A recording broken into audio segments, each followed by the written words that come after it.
अब परमात्मा अपनी सच्चिदानंद घन की वाणी में 5वें वेद में कहते हैं, इस देही को देवालोचे तू नर क्यों उकलाता। जैसे कई व्यक्ति दुखी हो जाते हैं अपने प्रारब्ध के पापों से, संकट के ऊपर संकट, संकट के ऊपर संकट आ रहा है, तो वो क्या दुखी होकर के क्या धारणा करते हैं, हे भगवान आत्महत्या कर लो। इसके विषय में परमेश्वर अपनी वाणी में कहते हैं, इस देही को और देवता लोचे तू नर क्यों उकलाता। इस मनुष्य शरीर को तो देवता भी तरस रहे हैं जो तुझे प्राप्त हुआ है, और तू इससे क्यों उकलाता है, यानी इससे क्यों छक लिया। अब इससे दुखी होकर तू इसको नाश करने जा रहा है, इससे अच्छा कोई संत तलाश कर, भक्ति कर, पूर्ण संत की खोज कर। अब यहां इन जालिमों ने क्या जुल्म कर रखा है, ये नकली संतों ने, ये असली संत तक जाने नहीं देते। जगह जगह इन ठगों ने अपनी दुकानें खोल ली, ना इनको कह का पता, ना भगवान का पता, ना भक्ति का ज्ञान, और लंबे चौड़े आश्रम बना लिए और ऐसी मार्मिक बातें लिख दी। सचखंड की सड़क, वो तरह का जो सचखंड, सतलोक की सड़क माने सीधा रास्ता, पक्की, जिसमें कोई बाधा ना हो। तो श्रद्धालु तो फिर जाएगा भाई, जिसको रोग है, जिसको चाह है परमात्मा की, वहां जा फंसे नकलियां के पास। पूर्ण मोक्ष मार्ग इसी आश्रम में प्राप्त होता है। इस तरह के पता नहीं कितने संत बने हुए हैं। तो ये सबसे बड़ा काल का जाल है, ये नकली संतों का होना। तो कहने का भाव ये है कि देवता भी इस मानव शरीर को तरफ रहे होते हैं कि कभी मानव शरीर मिले, पूर्ण संत खोज करूं और भक्ति करूं। जैसे आप हाथी को देखते हो, हाथी ऐसे सिर मारता चलता है। अब हाथी को नेक्स्ट जीवन, अगला जीवन दिखाई देता है कि इसके बाद मैं के बनूंगा, गधा बनूंगा या कुत्ता बनूंगा या सुअर बनूंगा या मानव बनूंगा।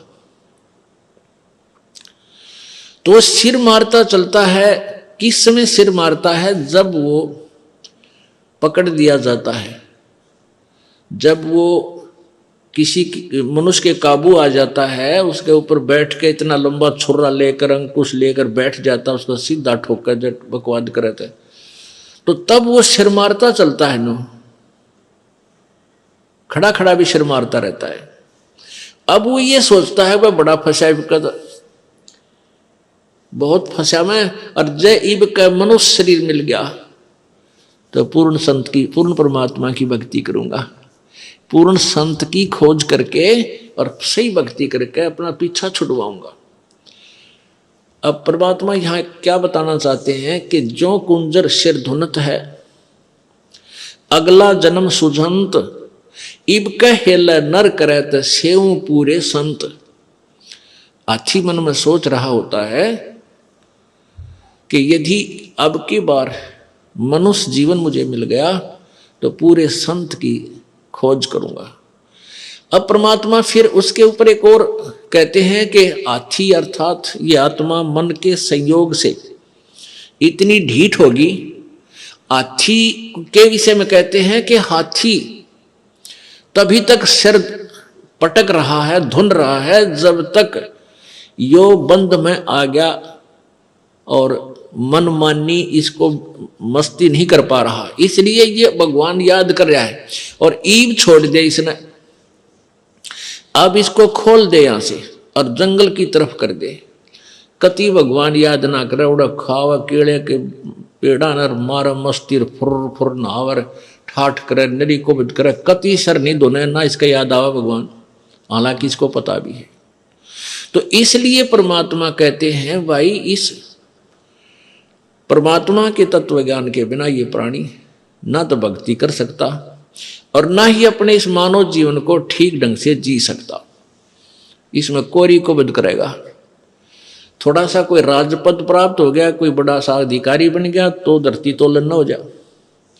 मंत्री, मुख्यमंत्री, प्रधानमंत्री, राष्ट्रपति बन जाए तो पता ना क्या सोच बैठा है, और भूल जाता उसमें कि तू इंसान भी है, तू जीव भी है।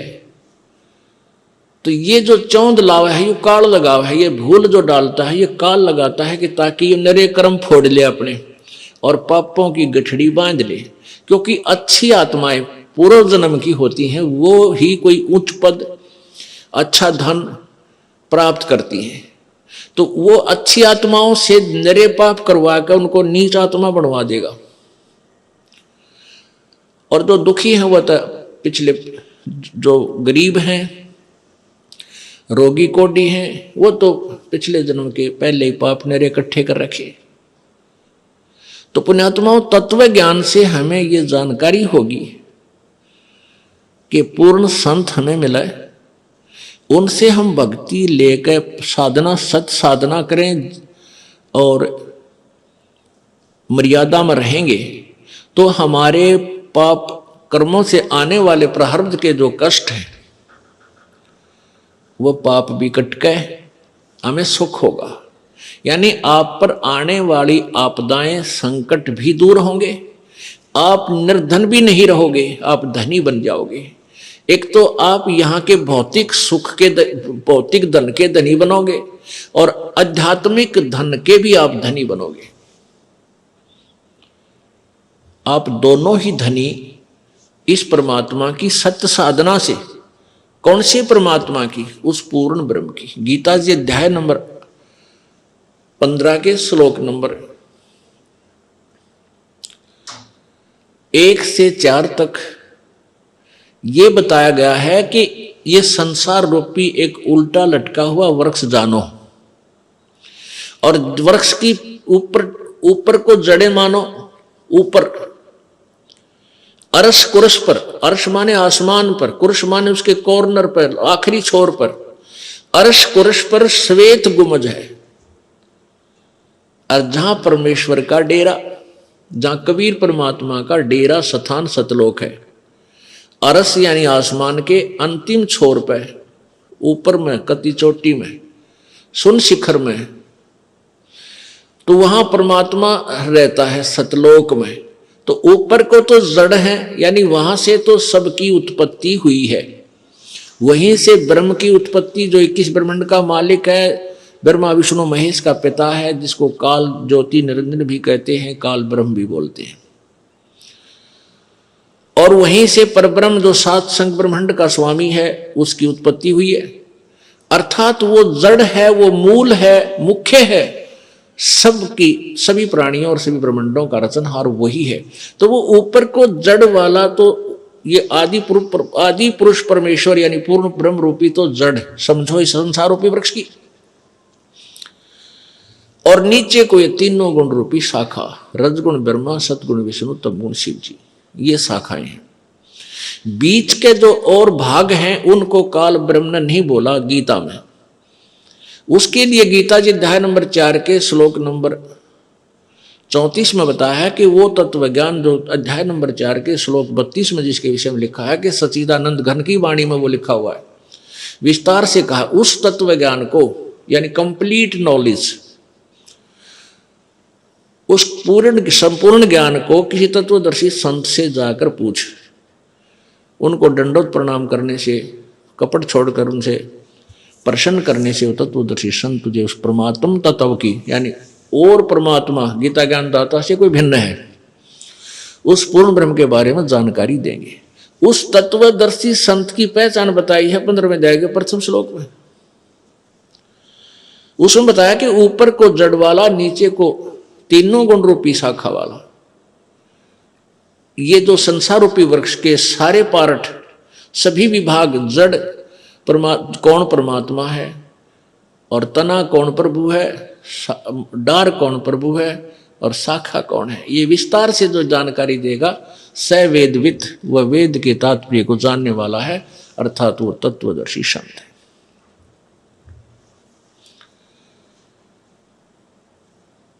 पुण्यात्माओं, परमेश्वर स्वयं आए थे, आप आरती, आप साजे, आप किंगर, आप बाजे, आप ताल झां जनकारा, आप नचे आप देखण हारा। कह कबीर ऐसी आरती गाऊं, आपा मध्य आप समाऊं। तो परमात्मा स्वयं ही आए हैं, आपा आरती नहीं होगी, आपा साजे, आपा किंगर, आपा बाजे, आपा नचे और आपा देखण आ रहा। आप ही एक दास की भूमिका कर रहे हैं परमात्मा, और स्वयं ही सब ब्रह्मांडों का संचालन करने वाले भी वही हैं, सबकी देख रेख भी वही कर रहे हैं। तो उन्होंने स्वयं ही आकर के ये ज्ञान बताया था, तत्व ज्ञान बताया था।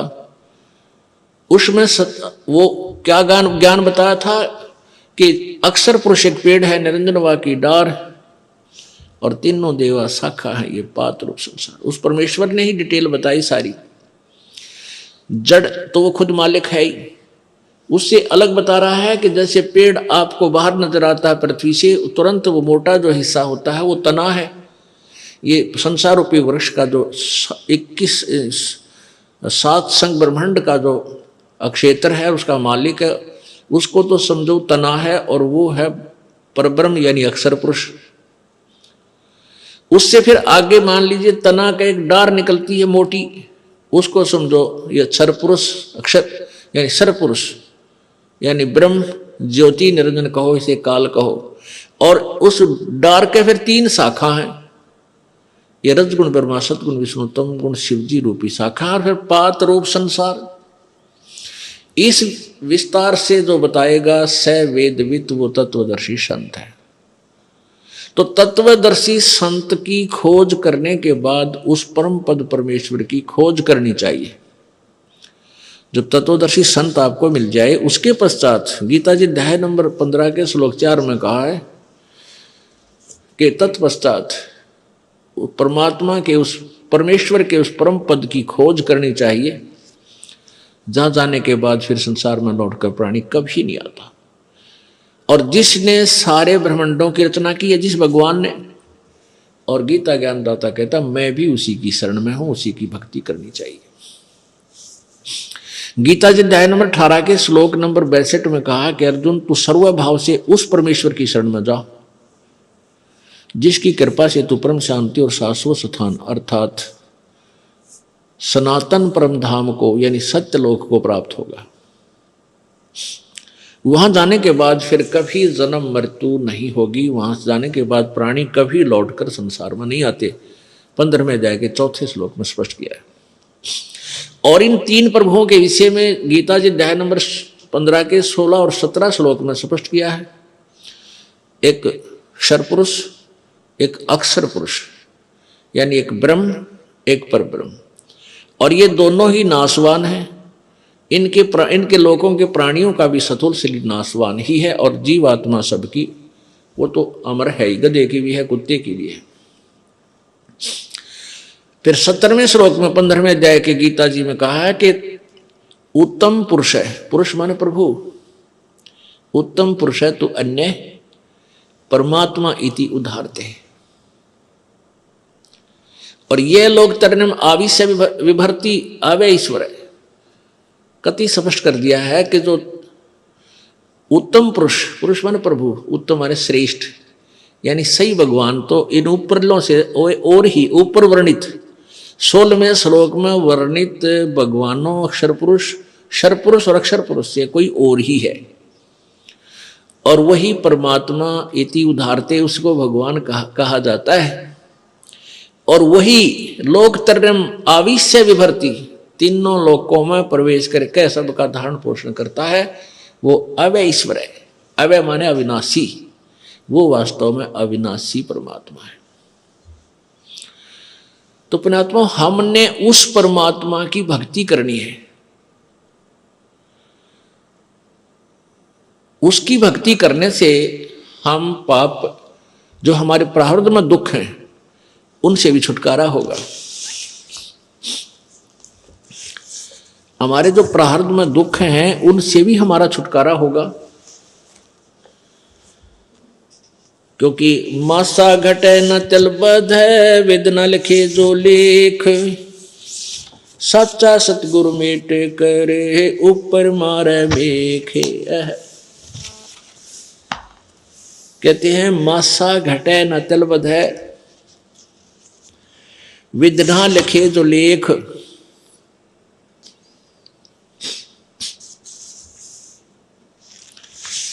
और सच्चा सतगुरु मेट के ऊपर मार दे मेघ। आपके प्रारब्ध में जो भी लिख दिया गया है, आपका जो मनुष्य जीवन आपको प्राप्त है, इसमें जो कुछ भी लिखा गया है इसमें कोई परिवर्तन नहीं हो सकता।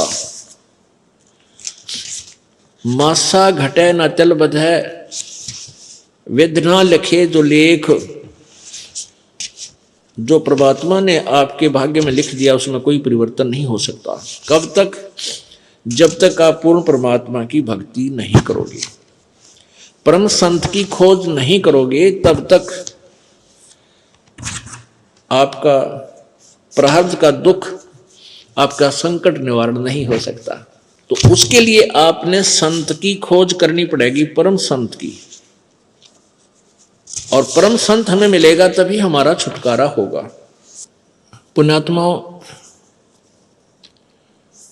मानुष शरीर दुर्लभ है, मिले न बारंबार, और वही तरवर से पत्ता टूट जाइयो फिर नहीं लागे डार। इस सबसे पहले तो हमने इस मनुष्य जीवन की वैल्यू से, इसकी कीमत से परिचित होना चाहिए। ये कितना अनमोल है, ये कितना बहुमूल्य है। जब हम इसकी कीमत से परिचित होंगे तभी हम भक्ति कर पाएंगे। क्या बताते हैं कि कहता हूं कई जाते हूं, कहूं बजा के ढोले, श्वास जो खाली जात है ये तीन लोक का मोले। एक मानव शरीर का जो श्वास है, ये एक श्वास भी कहते तीन लोक के तुल्य। क्योंकि हम तीन लोक, वह हमारे लिए तो बहुत बहुत ज्यादा है। इसलिए परमात्मा ने हमें समझाने के लिए उदाहरण दिया है ये, कि जैसे एक गांव का सरपंच बन जाता है, उसको सैकड़ों हजारों आदमी सरपंच साहब राम राम, सरपंच साहब नमस्ते, इतनी प्रभुता हो जाती है उस व्यक्ति की, और वो फूला नहीं समाता। और जब वो बन जाए एमएलए, कोई व्यक्ति एमएलए बन जाता है, कुछ क्षेत्र का मुखिया बन जाता है वो, उसको तो फिर न जाने कितने व्यक्ति, कर्मचारी, अधिकारी सारे सलूट मारे, फिर वो फूल जाता है। और एक बन जाए मुख्यमंत्री एक प्रांत का, फिर तो कहना है कि वो तो धरती पर पाए ना टेके।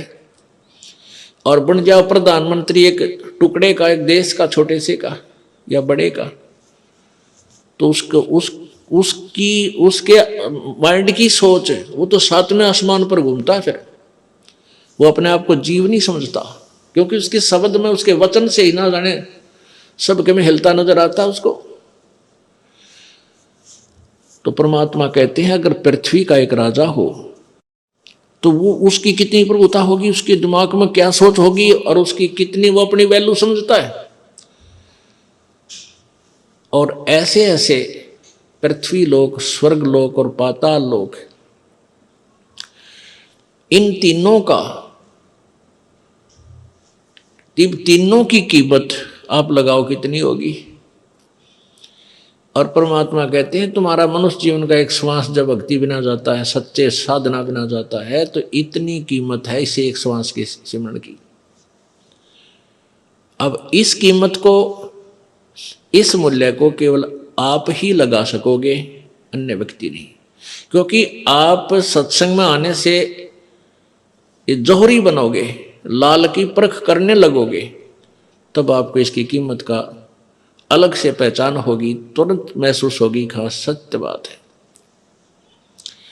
तो ऐसे महंगे मोल का एक सांस भी जावे और तीन लोग नहीं पटतरे क्यों धूल मिलावे। पटतरे माने बराबर नहीं। आप नित्यनियम में भी पढ़ते हो, अपने नित्यनियम के अंदर आपको बहुत कुछ विज्ञान है। विज्ञान माने तत्व ज्ञान है, विशेष